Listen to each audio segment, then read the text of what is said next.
And now we go to a very special award. It's the Manukau Institute of Technology Lifetime Achievement Award, which recognises the work by an individual or group and their significant contribution to Pacific music.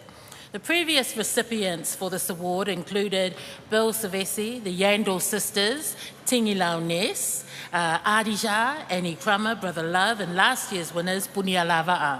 What a legacy of Pacific music all those recipients have created. Representing MIT tonight is Edmund Fehoko. He is now a current PhD candidate in public health and has worked in the tertiary field for over 10 years. Is now currently a Pacific academic partner at Manukau Institute of Technology. Did some amazing research around whaikawa, so probably on a Thursday night you'll see him with his V-drink, his lollies, his peanuts and his ukulele going down to whaikawa. So, let's welcome him to the stage. Welcome, clap, oh my gosh.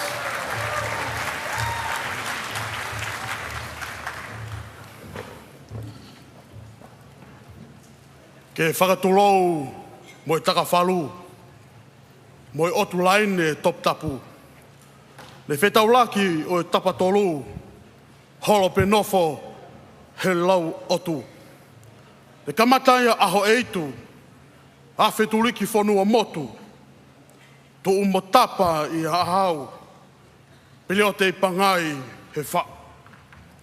Whatapu mo e taloni o tonga, pia tapu mo e kakalahingoa, mo si lupe kei manoa, mo e tui e papa whalahola. Au whaki atu e haakotoa, kai whakahai hok o wha. E aho ta whakahokoa, hopai he whakahala whanonga. Queen Salote Tupo III of Tonga was not only a beloved monarch, but a gifted and celebrated composer and poet for over 100 songs, lullabies, laments, and dances. Her Majesty stands unrivaled to this day as the master of the art of oratory. Her compositions are distinguished by the depth and breadth of her knowledge and understanding of the Tongan history, culture, and traditions, and how ingeniously she interweaved these into her compositions. Not only was Queen Salote loved by her own people, but she was also admired outside Tonga. During her life, she received a number of important titles. In early 1923, she was made Dame of the British Empire by King George V of Great Britain. And as we all know, in 1953, Queen Salote was invited to the coronation of Queen Elizabeth II. And during her visit to the UK, she proved to be very popular, especially for leaving the hood of the carriage down so people could see her. And even though it was raining and everyone else stayed undercover, as a British writer said at the time, she came, she soared, she conquered. For the people of the Kingdom of Tonga, Queen Salote had become a symbol of selfless humanity and a defender of ordinary Tongan people's rights. And she was dignified and compassionate, and she ruled in the most harmonious way as the mother of modern Tonga. On June 15, 1937, Her Majesty said these words: "The objective is ever before me, and which inspires all my thoughts, is to unify and consolidate at this time the Kingdom of Tonga, that we may really achieve the reputation that is credited to us outside this country. There is no other country in the world like the Kingdom of Tonga, peaceful and happy." Over the past couple of years in here in Aotearoa, Chief Judge of the Tongan stage at the Asby Polynesian Festival, Kātoi Tālao Tonga Vai Vai Whurao Kailahi, has made it mandatory for all secondary schools to sing, dance, and perform to Queen Salote's compositions. Queen Salote is an acclaimed and extremely gifted poet. She also spent many hours perfecting the words of her poems, and she invited groups of musicians to come to the palace in the evenings to work with her. They often stayed until the early mornings. Poetry that was set music consisted of love songs, both happy and sad, laments for deaths for chiefs and those close to her, lullabies for her grandchildren, and songs written especially for dances such as the Laka Laka and the Malu'ulu, some of which include the Takafalu, Loka Siliva, Gardenia, and my personal favorite, the Halakua Papa. Also, another way of reinforcing culture, identity, and language through her poems, one of which we are offering at MIT as a standalone qualification in the Tongan language.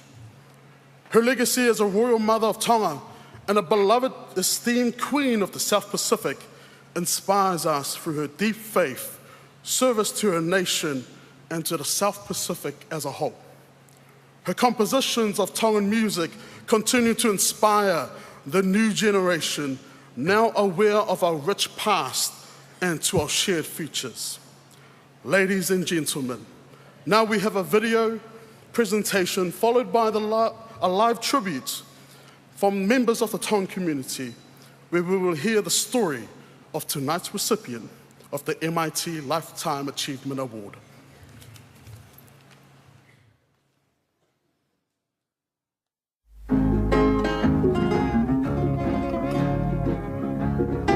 Her Majesty Queen Salote Tupou III, Tonga's original Queen of Hearts. At Papakura military camp, Queen Salote speaks of the link between Tonga and New Zealand in defence. The Tongan monarch captured British hearts at the coronation of Her Majesty Queen Elizabeth II in London 1953, when she honoured the British monarch by riding in an open carriage through the pouring rain. One of Queen Salote's words of wisdom in Tonga: if my people are la'aina, why am I in the house? If my people are soaking wet in the rain, why am I warm in a carriage? Born on the 13th of March 1900 at the Royal Palace in Nuku'alofa, she was the only daughter of King Taufa'ahau Tupou II and Queen Lavinia. The young Princess Salote Mafileo Pilolevu married her consort Tungi Mailefihi in 1917 when she was just 17 years old. She ascended to the throne the following year and became the ruler of the Friendly Islands. I had a most wonderful trip to England to attend the coronation of Her Majesty Queen Elizabeth. Queen Salote reigned for almost 48 years. She united the Pacific Kingdom at a time when there were growing fears of foreign powers taking over, and while some local chiefs resisted central government, she worked hard to introduce modern education, health and agriculture. However, away from the public, the Queen had her own personal challenges. She lost two half-sisters to illness and had several miscarriages. Then her son William Tuku'aho died aged 15 before her husband Tungi Mailefihi died 5 years later. All these things, very painful, to go through one after the other. And now, Tungi was there for her when she governs the country. And now he passed away. What do I do? All these adds to why she was very, very special in her composition. A gifted poet, she turned to songwriting as an outlet to express her feelings. She wrote more than 100 compositions, including songs, lullabies, recitals, laments, and drama. So she composed the song, and then it gets given to the punakes, and they go out and find the tune, and they put the tune into it. And then they come back, and they sing it to her at the palace. So she listened, and then she will say, no, that doesn't fit there. The way you pronounce the word doesn't fit. So, and then they worked on it into perfection. She composed from the heart, and the language was deep. Her music broke down barriers in Tonga's hierarchical system. To her, if I have to leave a legacy, I will have to leave it in some form of way.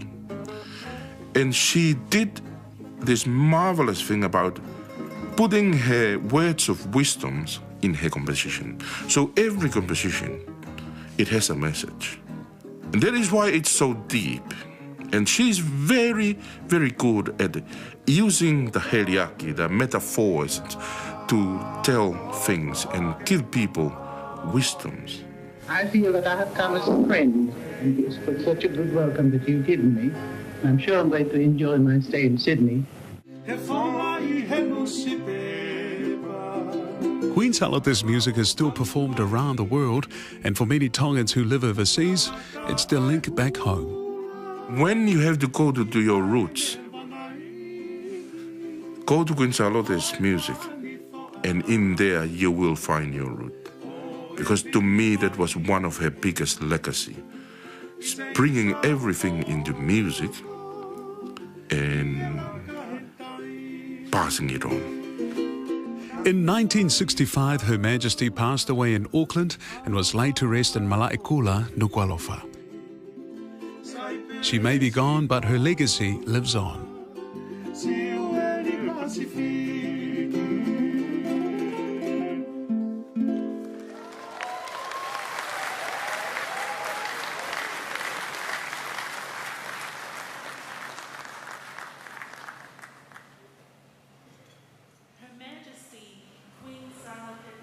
III composed many songs for and about her consort, Tungi Mailefihi, mostly after his death.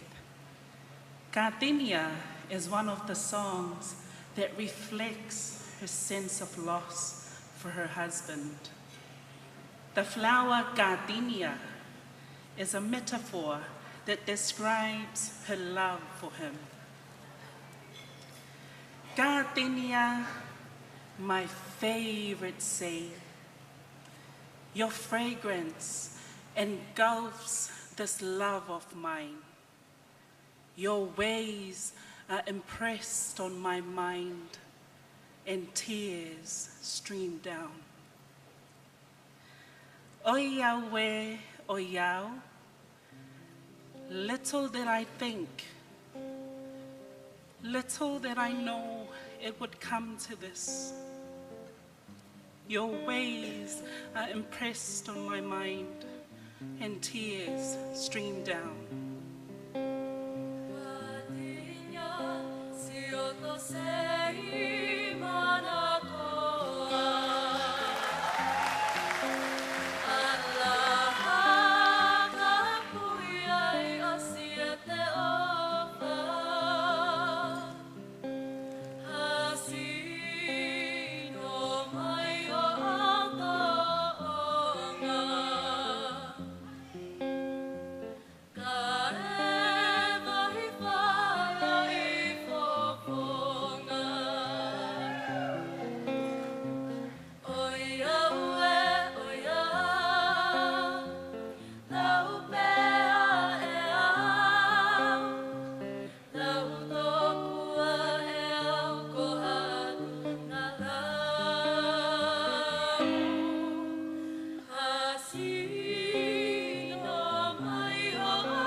Loka Siliva, or Silver Lock, is the earliest poem in the collection.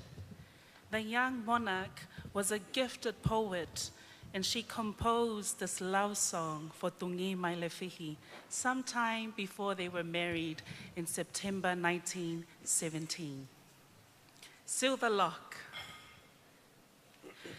The moonrise lightens the horizon. Moonbeams reflecting on the sea rouse the ache in my mind. Remembering, tears flow. Oh, happy is the wind that blows wherever it pleases, while I live a prisoner to love with its silver lock. Amusia pe ae matangina okune angi fai te riha kae hopo a te pe kita he ofa o kulo kasiriva he mahi nasi ne hala ani huelo a I helo totai ueno a hoku a tamai manaku o whakatu putangi amusia pe ae matangi ina o kune angi whai te riha kae hopo a te pe kita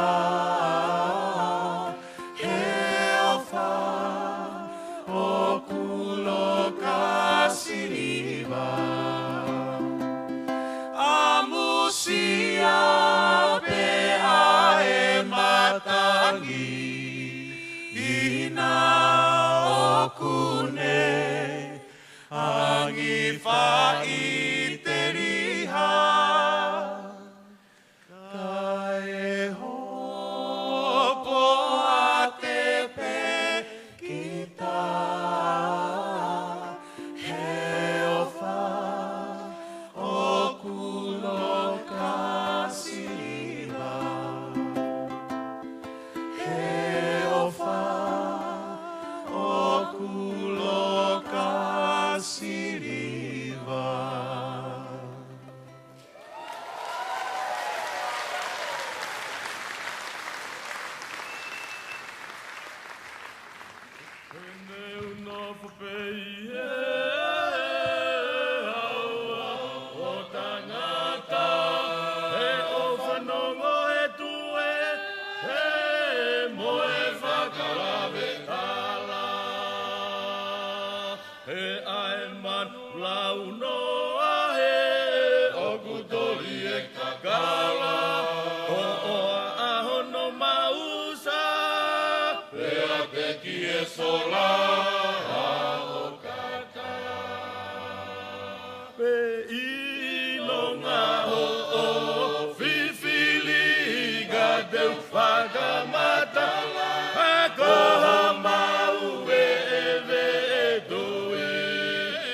Sala kato ai malu pea huni e moana kato ai malu pea huni e moana e koe a ola uli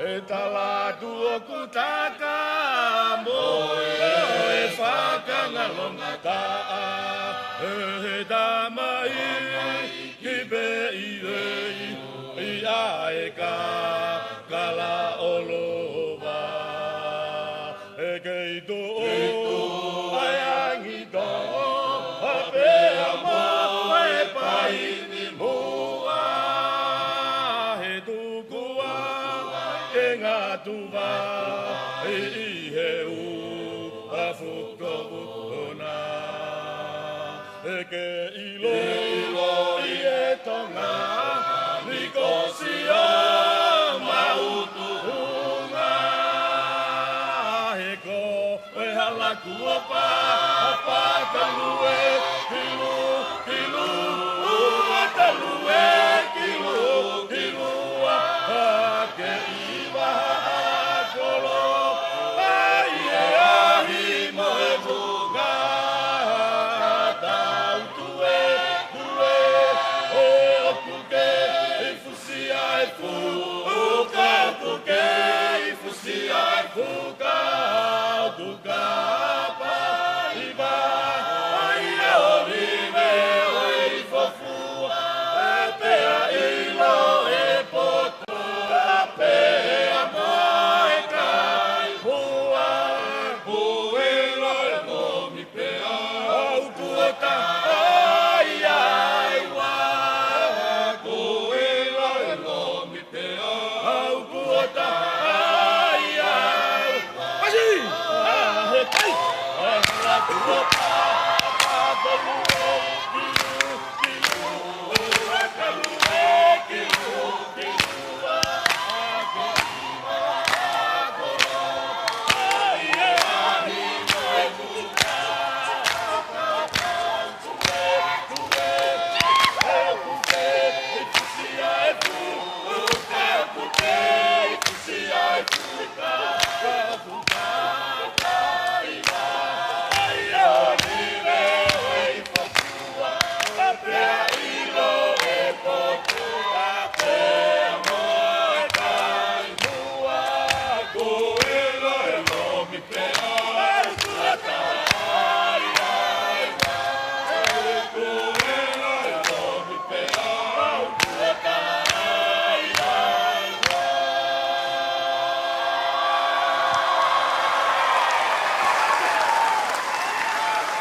Ladies and gentlemen, let's please give them another mate matonga round of applause.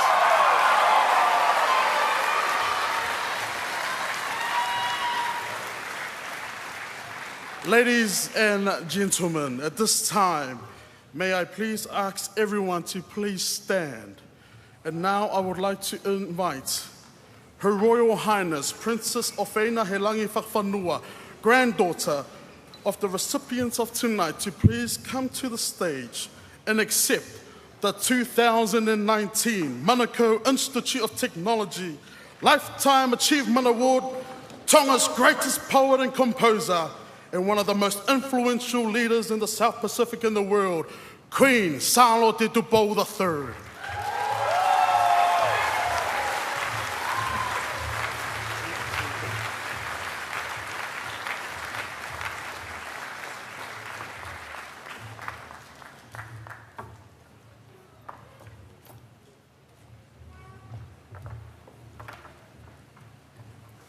Please sit down.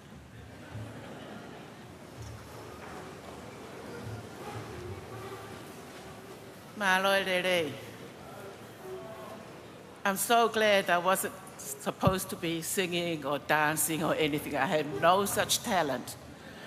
So thank you to the fellow countrymen for doing that.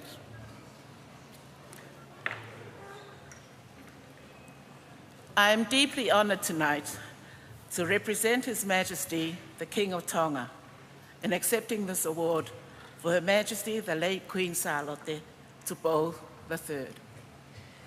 Her 38 years' reign over our island kingdom ushered in a cultural renaissance era that has defined Tongan music and cultural interaction to this day.